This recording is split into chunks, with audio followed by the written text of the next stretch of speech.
நூற்றாண்டு காலமாய் வீடற்ற சமூகமாக மலையக மக்கள் வாழ்ந்து கொண்டிருக்கின்றார்கள்.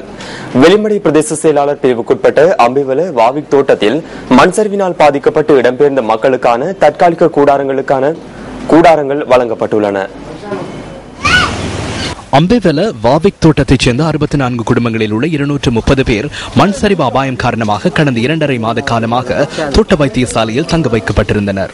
இவர்களில் 40 குடும்பங்கள் தங்குவதற்கான தற்காலிக கூடாரங்கள் இடர் முகாமைத்துவ நிலையத்தினால் நேற்று வழங்கப்பட்டுள்ளது. மண் சரிவு அபாயம் காரணமாக தோட்ட வைத்தியசாலையில் தற்காலிகமாக தங்கியிருக்கும் தமக்கு பாதுகாப்பான நிலத்தில் நிரந்தரமான வீடுகளை அமைத்து தருமாறு வாவிக் தோட்ட மக்கள் கோரிக்கை விடுக்கின்றனர்.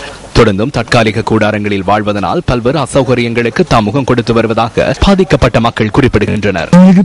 வீடு இல்ல, நாங்க ரோட்ல தான் கூடாரத்தை அடிச்சிட்டு இருக்கோம். சின்ன பிள்ளைகளை வச்சுக்கிட்டு இந்த தார் ரோட்ல எனக்கு ஸ்டேட்ல இடம் தர மாட்டாங்க. நான் தார் ரோட்ல தான் இருக்கும். சாப்பாடு கூட எங்களுக்கு பிரச்சனை இல்லை.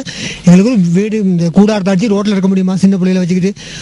8ஆம் தேதி எலெக்ஷனுக்கு திகாம்பரம் வந்து சொன்னாங்க நாங்கள் 9ஆம் தேதி பிற்பாடு வீடு வாசலாம் கட்டித்தாங்க அப்படின்ட்டு. அது இதுவரை தான் ஒன்றுமே யாரும் வந்து கட்டி கொடுக்கல, யாரும் வந்து பார்க்கணும்ல, ஒன்றும் இல்லை. நாங்கள் 4-5 பிள்ளைகளை வச்சுட்டு பெரும்பாடு போட்டுக்கிட்டு இருக்கோம். இது ஆஸ்பத்திரியில் 3 மாதம் இருந்தோம். அதுக்கு பிற்பாடு இப்போ சாப்பாடு ஒன்றுமே கொடுக்குறது இல்லை. யாரும் வந்து எட்டி பார்க்க என்னென்னு பார்க்கல. தோட்ட துரமா இருக்கட்டும் சொல்லி பார்த்தா துரமாறு ஒன்றும் செஞ்சு கொடுத்ததில்லை. நாங்கள் 3 மாதமாக நாங்கள் ஆஸ்பத்திரியில் இருக்கோம்.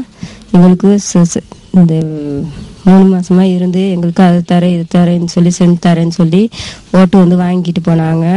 அதனால எங்களுக்கு அந்த போனது மட்டும்தான் திருப்பி வந்து எங்களுக்கு எதுவுமே வந்து செஞ்சு கொடுக்கல. எலெக்ஷனுக்கு வந்து அவங்க சொன்னாங்க 30,000 வீடு சர்க்கடி தரேன்னு 30,000 வீடு சர்க்கடி தரேன்னாங்க. ஆனால் 30,000 வீடு இன்னும் சர்க்கட்டியும் கொடுக்கல. அவங்க வரையும் இல்லை. எங்களுக்கு ஒரு கூடாரம் ஒன்று அடிக்கிறது கூட எங்களுக்கு ஒரு இடம் ஒன்றும் இல்லை. எல்லாம் சொல்கிறாங்க ஓட்டு போட்ட பிற்பாடு முன்னுக்கு சொன்னாங்க எல்லாம் உங்களுக்கு செஞ்சு தரோம்ட்டு. எங்களை வந்து இவ்வளோ காலமும் யாரும் வந்து எலெக்ஷன் முடிஞ்சு 1 மாதமாக ஆச்சு. கூடாரமாக கொண்டு வந்து கொடுத்ததில் ரோட்டில் ஒரு தார் ரோட்டை கொடுக்குறாங்க, அதில் சரி பண்ணியிருக்க சொல்லி ஏஜில் உள்ளவங்க சொன்னாங்க இதில் அடிக்கலான்னு.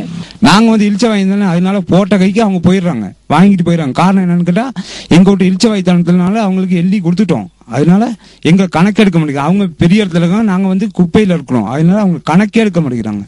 இம்மக்கள் எதிர்நோக்கும் பிரச்சனைகள் தொடர்பில் கடந்த 15ஆம் திகதி நியூஸ் ஃபர்ஸ்ட் சுட்டிக்காட்டியிருந்தமை குறிப்பிடத்தக்கது.